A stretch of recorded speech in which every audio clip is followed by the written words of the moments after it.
I lost my mother to illness when I was in elementary school. My father was the one who worked hard to raise me. I loved my gentle father dearly.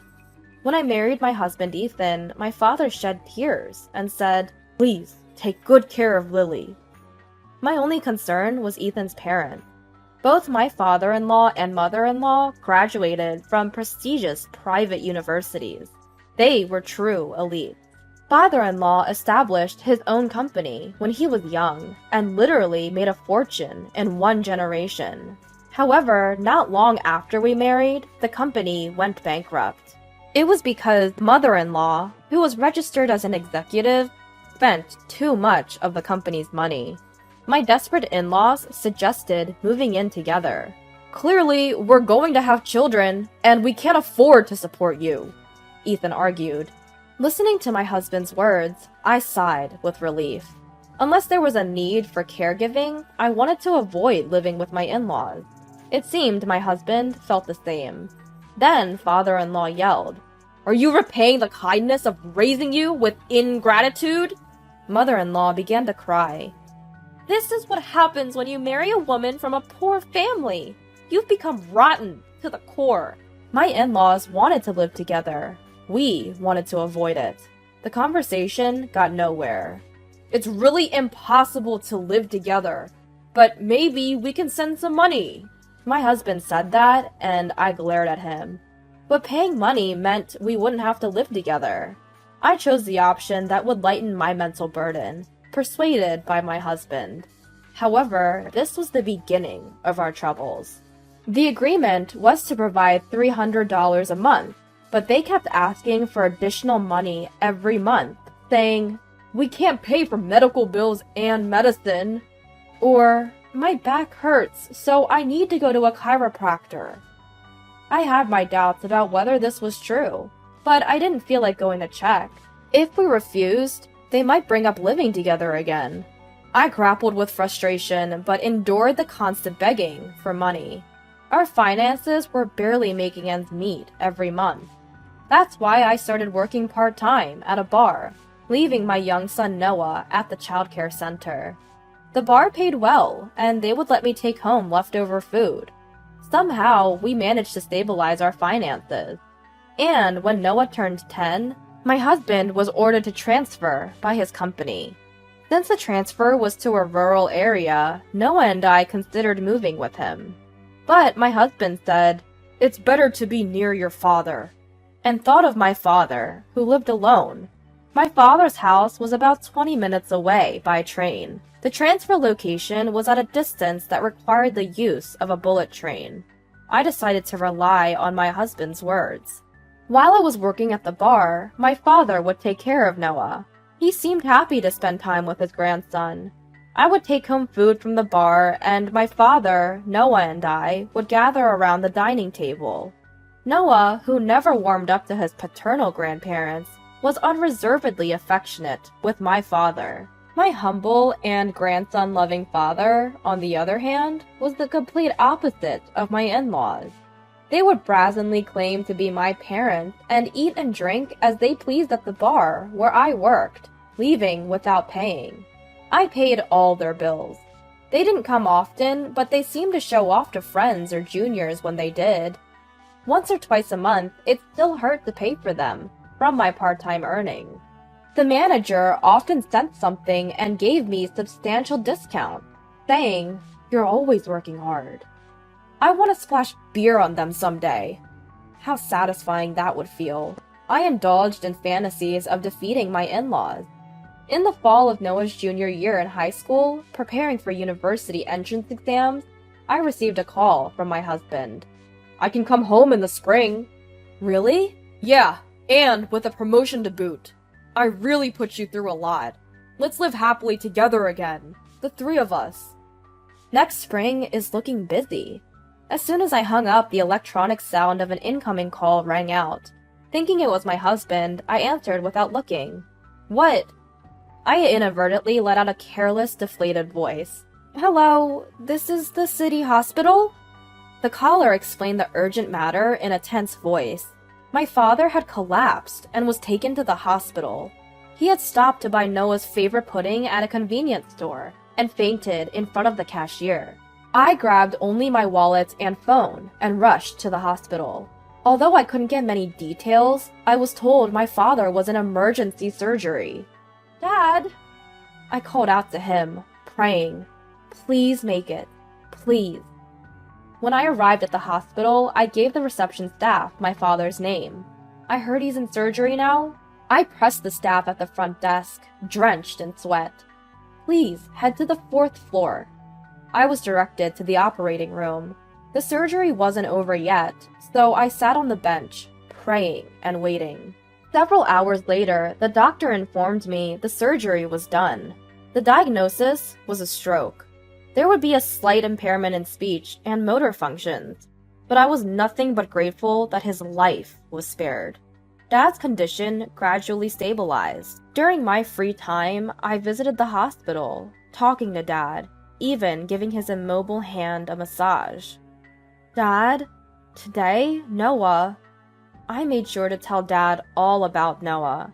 His initial response was weak, but daily rehab was fruitful, and Dad started to show signs of recovery.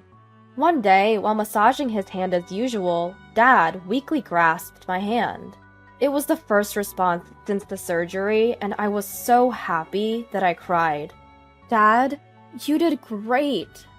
Then, Dad slowly shook his head and pointed at me with the hand he could move.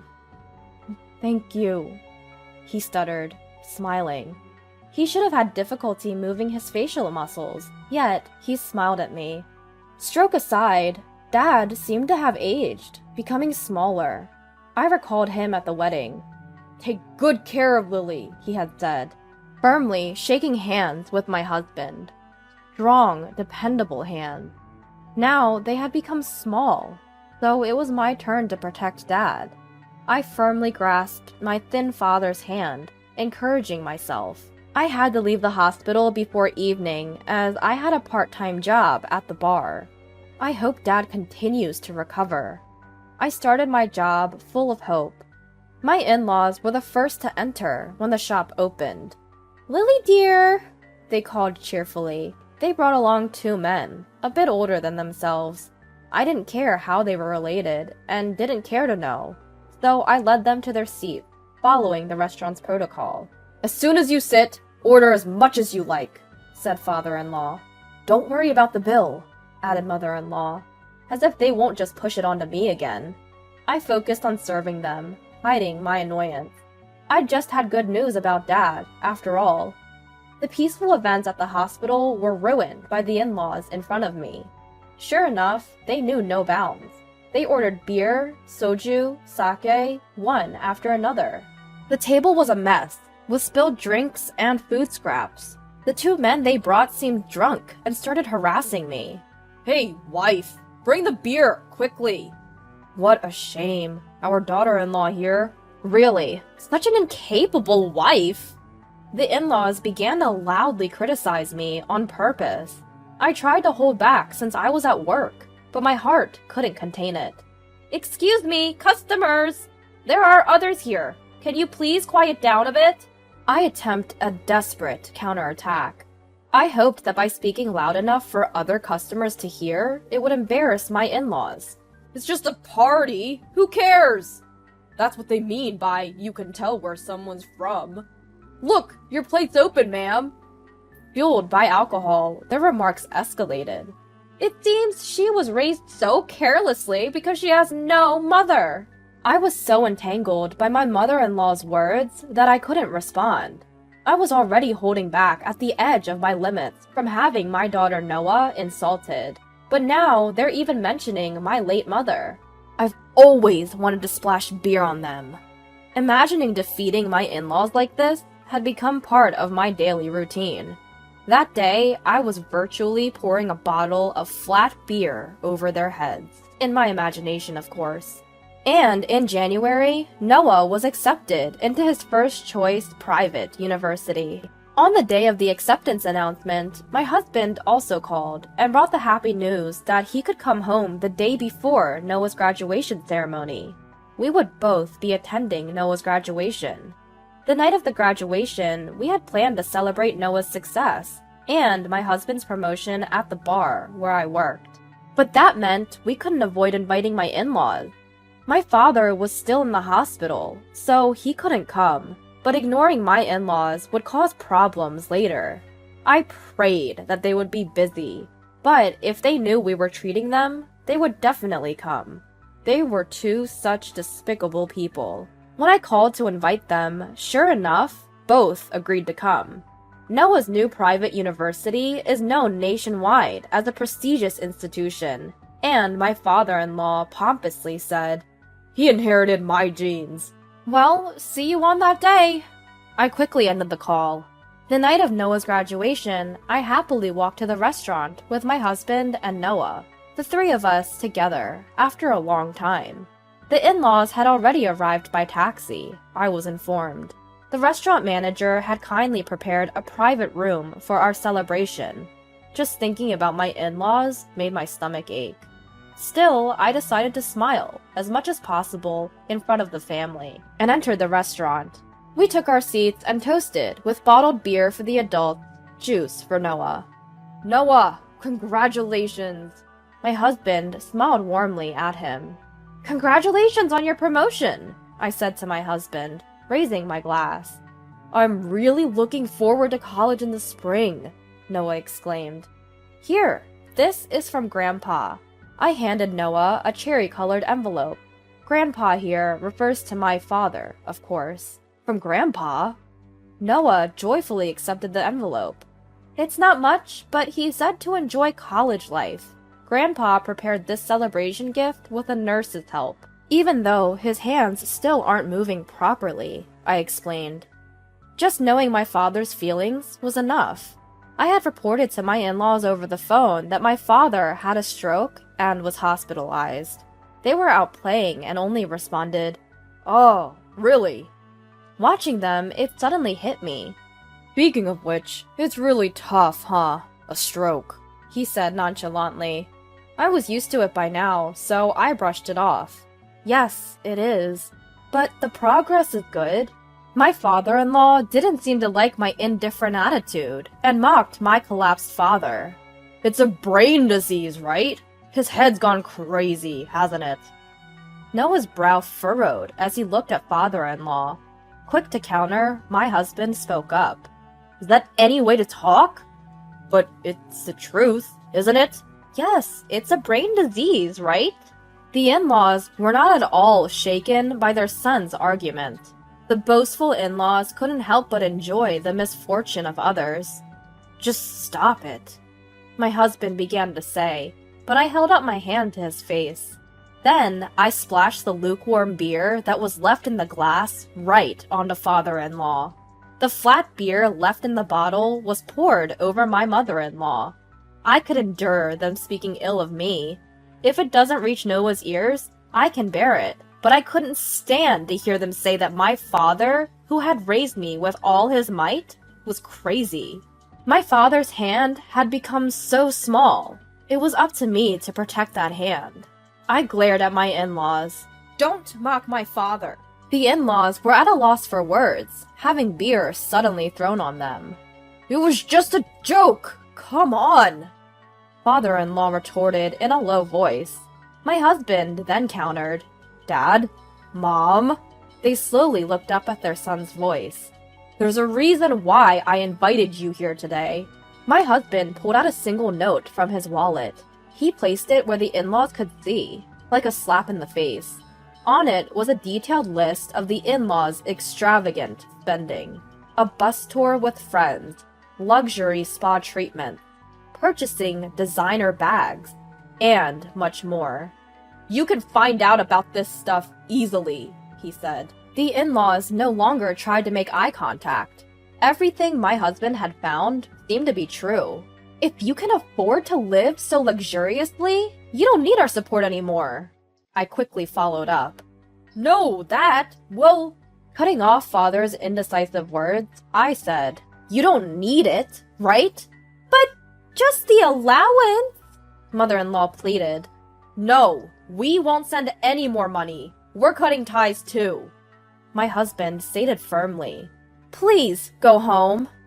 My disheveled and soaked in-laws looked at me with stunned expressions. "Please leave." I pointed to the exit and said it once again. Under the pressure of my firm stance, my in-laws slithered out as if crawling on the floor. It seemed my husband knew everything.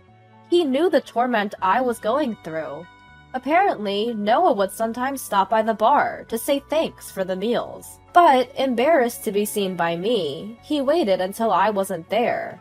At that time, the manager had been reporting to Noah how I was being treated by my in-laws. "It's hard to tell a child this, but please protect your mom," he was told. Noah had discussed this with my husband. My husband had declared that when he returned, he would sever ties and stop all financial support. However, he had asserted that it would only be carried out once he was back, since he couldn't protect Noah or me when he was away. And so, my husband stopped the payments as promised.